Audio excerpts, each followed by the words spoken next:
Marvel Rivals has been gracious enough to give us lore on every playable character. Not only do you get an overview on who they are, but you also get a dedicated lore page on them, plus a short story with more to come. Me being the lore nerd that I am, I've read every single one of them. Now, I understand that reading isn't everyone's favorite thing, so I thought it would be cool if I read through them for you, and then we spent some time afterwards analyzing them. I'll be doing dedicated videos on every character, but today we're going to be starting with Bruce Banner, aka the Incredible Hulk. Brilliant scientist Dr. Bruce Banner has finally found a way to coexist with his monstrous alter ego, the Hulk. By accumulating gamma energy over transformations, he can become a wise and strong hero Hulk or a fierce and destructive monster Hulk, a true force of fury on the battlefield. Right off the bat, I really like how this game, for every character, does a really good job of making them all sound cool.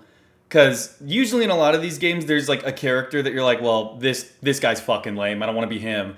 And I was never particularly a fan of the Hulk growing up. Not that I have anything against him. It's just that there were other heroes I found more interesting. But this does a really good job of getting me interested, getting me through the door. And like the title of this video suggests, he's sort of like a modern Dr. Jekyll and Mr. Hyde. And this is kind of already painting that picture. So let's continue. Caught in the detonation of a powerful weapon of his own invention, Dr. Bruce Banner absorbed gamma radiation that transforms him into a massive green monster whenever his emotions rage out of control. As Banner, he's still a genius, but as the Hulk, he's the strongest one there is. Banner developed a special gamma belt to control his transformations and temper the Hulk's fury. But when the time stream entanglement transformed Los Diablos missile base into a demonic battleground, he realized that the best way to fight monsters was to let out the one within. So what I like about this is that in other iterations of the Hulk as well, not just here, but it paints Bruce Banner and the Hulk as two different guys. When I was a kid, I always thought that it was more so like Hulk is all of his, like Bruce Banner's rageful and maybe negative qualities enhanced and personified. But I do kind of like this angle of Bruce Banner being one guy and the Hulk being the other, sort of like a split personality type deal, almost similar to Moon Knight in a way. And the MCU movies, it seemed to like lean into this as well, because whenever like Mark Ruffalo's Bruce Banner would talk about it, he would refer to the Hulk as the other guy. And I think that's really cool. And I like that Bruce doesn't want to get rid of the Hulk. He just wants to be able to synergize with him. And that's like been a problem for him. But if they were to work in perfect harmony, that would be ideal. And I think that's pretty cool. And I like the idea of a character kind of struggling with this thing inside him, but that he also needs. I think that's where a lot of the tension comes from. He knows he can never get rid of the Hulk. One, because, I mean, it's just part of who he is now. He literally cannot get rid of it. But also the fact that the Hulk allows him to be a hero. So while it probably feels volatile as fuck to be the Hulk, he needs him. And I think that that's really cool. And they both disagree with each other in a kind of way, but they know they need the other one. Like, Bruce needs the Hulk's strength. The Hulk needs Bruce's brains. And I'm curious, feel free to tell me in the comments below if you are a Hulk aficionado. I'm curious as to how much they are two separate entities occupying the same brain, or that they're just the same guy on different scales of, like, the emotional spectrum. You know what I mean? But anyway, let's continue to the short story. Fickle Banner. Scientific inspiration, mused Bruce Banner, could come from anywhere. There were the famous stories, Newton's apple, Alexander Fleming's mold in the petri dish, and then there were the thousands of other little revelations that would never be told because they were just part of the everyday work of scientists all over the world. Like him. He had done some important work in the fields of gamma radiation, and he had also learned more about gamma radiation the hard way. Now he was trying to build both on that work and the life-changing accident. Becoming the Hulk had changed his life for better and for worse, and most of the worst aspects had to do with the lack of control he had felt for years when becoming Hulk. Over time, he had gotten more control, but it was still a struggle. Eventually, he'd had an insight. What if he could control the infusion of gamma radiation into his body? Would it be possible to decide how much of a Hulk he wanted to be? The question had led to a series of experiments, and now Bruce thought that he was on the verge of a real working prototype of a device that could absorb, contain, and channel gamma radiation. If so, it would be life-changing. So here he was, tinkering with the final adjustments to what he was calling the gamma belt. The fundamental idea of the belt was that it contained a reservoir of gamma energy that could be channeled into the wearer's body. He would never let anyone else use the belt, but if he could get it working, the transformation in Banner's life would be practically unthinkable. To have full control over the Hulk without worrying about the mindless rages that had occasionally overtaken him for decades now, Banner had always found the Hulk as much a curse as a gift. There were times when it was great to be a superhero, but when you woke up one morning and discovered that the Hulk had leveled part of a city during a fight, something had to change. So now, Banner was changing something. It was a late night, and the desert outside Banner's lab was quiet save for the eerie whistle of the breeze in the spines of the saguaro cactuses. It was a strange, lonely sound, perfect to accompany the work of a strange, lonely man. He shut the window and put the belt on, testing it for fit and making sure the gamma conduits were intact and not facing out. The gamma belt was designed to channel energy into the wearer's body without letting it escape anywhere else.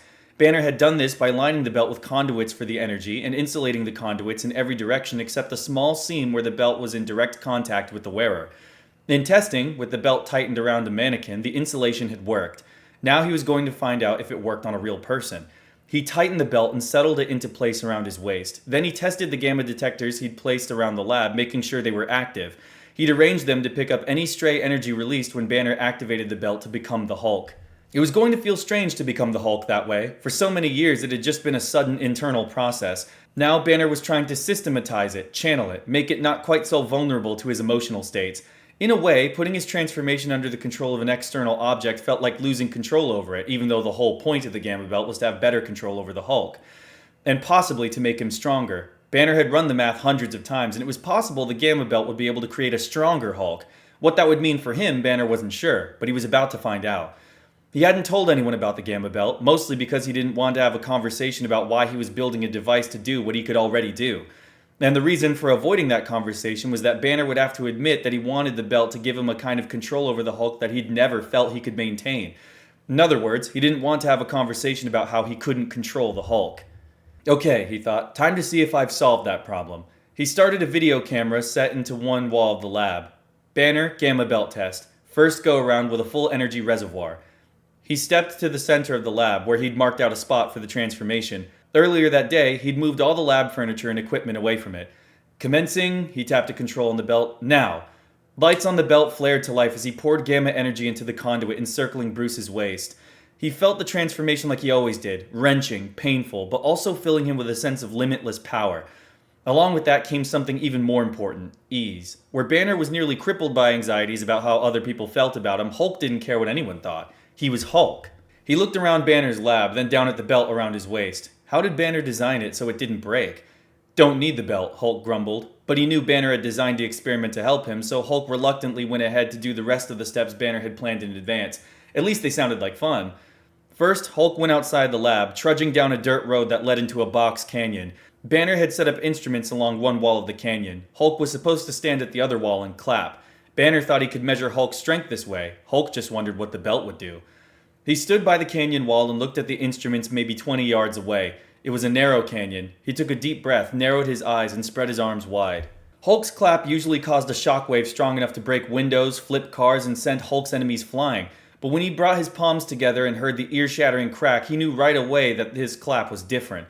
The shockwave crashed against the far canyon wall like a bomb had gone off, collapsing the wall into a rock slide that buried Banner's instruments like they were never there.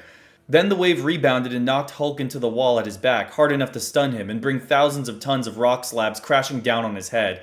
Dazed, Hulk shook his head and flexed to push the rocks away, only to find that none of the rocks were touching him. A glowing sphere of gamma energy had surrounded him, projected from the belt. When Hulk moved, the sphere moved, shifting the rockfall so he could stand. Then it faded away. Hulk looked down at the belt. Its reservoir was partly full. Hulk looked across to the far wall. One of the instruments had survived the rock slide. Its microphone stuck up between rock slabs, and attached to it was a camera. Hulk walked to the camera and pointed down to the belt. See that? Then he decided to do another strength test and see what happened. He went outside, looked up to make sure no planes were overhead, and jumped. He peaked a few thousand feet in the air, coming back down a short distance from his jump point with an impact that shook the windows in the lab. The arms of the saguaro cactuses waved. The belt was 2/3 full. Hulk grinned.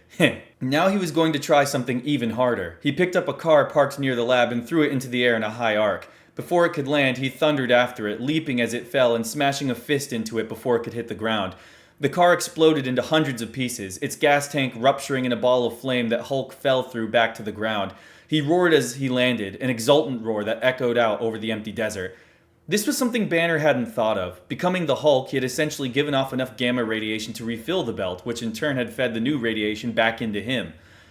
The dose would have killed him if he hadn't already survived a larger dose of gamma radiation years ago, Instead, it made him, well, hulkier. He was a different Hulk. The real Hulk. The pure monster. He didn't care what Banner thought. Banner was weak.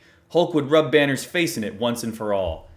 Gonna show Banner, he growled to himself. Show him how puny he is when Hulk gets bigger. Hulk stomped back into the lab and looked at the camera. Inside, he felt Banner's fear and worry deep inside his mind. He bared his teeth in a grin. See, Banner? More Gamma, more Hulk. Gonna do it again. That's not really a good idea, it was Banner's voice. Shut up, Banner. No, you don't understand. If too much gamma radiation builds up, it could... Shut up, Hulk punctuated the roar with a double-fisted blow to the floor, coming down with all his strength. The blast wave tore the concrete slab under the lab building to pieces and shattered equipment in every room. Sparks flew and cables tore out of the wall a moment before a row of lab tables smashed into the far side of the lab, breaking the window Banner had carefully shut before beginning the experiment. The roof started to come down and Hulk roared as it destroyed itself over his head and shoulders. Hulk, no! Humiliating Banner felt good. Hulk wasn't done. Watch, Banner, he snarled, picking up a steel beam from the ceiling and smashing it to the ground, feeling bolts and fragments of concrete ricochet up from the floor off his invulnerable skin. Yes, he would tear the lab to the ground, and then... Banner collapsed to the floor among the smashed remains of his instruments, feeling the Hulk recede like a great tide of rage in his mind. He was breathing hard and saying, no, no, no, until he realized he was saying it. When he stopped, the only sound in the lab was the whistling of the saguaro spines in the night breeze. Out in the desert, pieces of the car were burning slowly down. In his hands he held the broken remains of the gamma belt. Ricocheting fragments of the lab table had punched through its electronics, returning him instantly to his Banner state. Interesting, he said. He hadn't considered that possibility. He looked from the smashed remains of the gamma belt to the smashed remains of the lab, then out to the dirt track leading to the canyon. The remains of the car still burned at the edge of the desert. There were a lot of things he hadn't considered. It was time to get back to work. Whew, alright, so there's a lot to unpack there. That really reiterated on what I said about the coolness of Bruce Banner and the Hulk being two different entities. Because if you look at his profile in the game, you can see the Bruce Banner model because, you know, if you die while in Hulk form, he turns back into Bruce Banner, and then you can use his little ray gun. And then you see Hero Hulk, which is what we come to think of probably as standard Hulk. But then you can also flip over and see the Monster Hulk variant. And it's really cool to think that, like, Bruce Banner's sort of all alone here in this arrangement. And then Hero Hulk and Monster Hulk are kind of the same guy. It's just that Monster Hulk is more of Hulk. And it kind of seems like Bruce is outnumbered in that way, which I think is really interesting. But then there's also some other crumbs here too that kind of egg that on. Like when he does become Hulk while testing the Gamma Belt, Hulk talks shit about Banner as if he's a different guy, as if they're not the same guy. And that's really interesting too, because you see in the beginning that Hulk is like willing to play along. So he's not outwardly completely hostile towards Banner, but you can tell the full respect isn't there. It's almost like a cloak and dagger situation where both kind of want to be free of this, but also not because they need each other. And I thought that was really cool. Like Hulk's willing to play around and he's just like, fuck it. Let me just see what this belt can do or what's going on here. And then when he like goes into Monster Hulk mode, he's like, oh, you know what? Fuck this clown. Fuck Banner. I'm doing my own thing and I'm going to make Banner cry, you know? But then when he transforms back into Bruce Banner, seeing like what he was doing, Bruce Banner was still conscious during that whole time, which really kind of does seem to confirm that Bruce Banner and the Hulk are two different guys. Again, I was never a Hulk aficionado, so if you already knew that, feel free to tell me how fucking ignorant I am in the comments. But I think that's cool that the Hulk can still hear Banner when he's active, you know? Because now they both know how the other feels. Bruce is there thinking, fuck, I got this rage monster inside me, and he's always pouring venom into my brain. Whereas, like, the Hulk is like, well, I have this little fucking, like, chode inside this little fucking dork inside me who's just feeding me soy, you know? Which is kind of funny, you know? And that's really interesting, too. But when he does transform back into Bruce Banner, he's not pissed. You know, like he was just running an experiment and he saw his data. And I find that really interesting. And the belt seemed to help him out. So I think that he's pleased with himself, but he's not going to allow himself to be fully happy because he's like, well, I mean, the Hulk is still kind of a problem. A necessary one, but still a problem nonetheless. And I like that he doesn't really want to admit to himself that he doesn't have full control because then that makes things more real, makes things more scary. Even though, I mean, all he's been through as a superhero. Shit is real. But I mean, admitting that to yourself is just another matter entirely. You know, that's when it gets really scary. So yeah, I found that really interesting. Let me know if you like these types of videos, because I do plan on doing them for every Marvel Rivals character. And it seems that my videos and my shorts seem to pop off more when I really dissect things. I don't want to be a channel that's just like reviewing movies and reviewing games. Like, that's not really what I do. Not that there's anything wrong with that. But I'm more interested in story, characters, and worlds, but like what makes them cool. You know what I mean? Because again, I was never historically a Hulk fan. Not that I had anything against him, but there were just other superheroes that I found more interesting. But I think that this did a lot to make me more interested in the Hulk because of the way the story is told. And how Bruce Banner, the Hulk, is a sort of modern Dr. Jekyll and Mr. Hyde. And I think that that's a pretty effective way to make an inherently interesting character, you know? And he's always been popular, you know? I'm not saying I cracked the code as to why he's popular, but this is sort of just me kind of getting my thoughts out there, especially as someone who was never historically a Hulk fan. So yeah, let me know if you want to see more of these. I might just straight shot them and do all of them, or I might intersperse them between other videos talking about different things, because again, this isn't a Marvel Rivals channel. I know I've been talking about it a lot lately, but that's just because it's been occupying so much of my consciousness, because the game's so fucking good.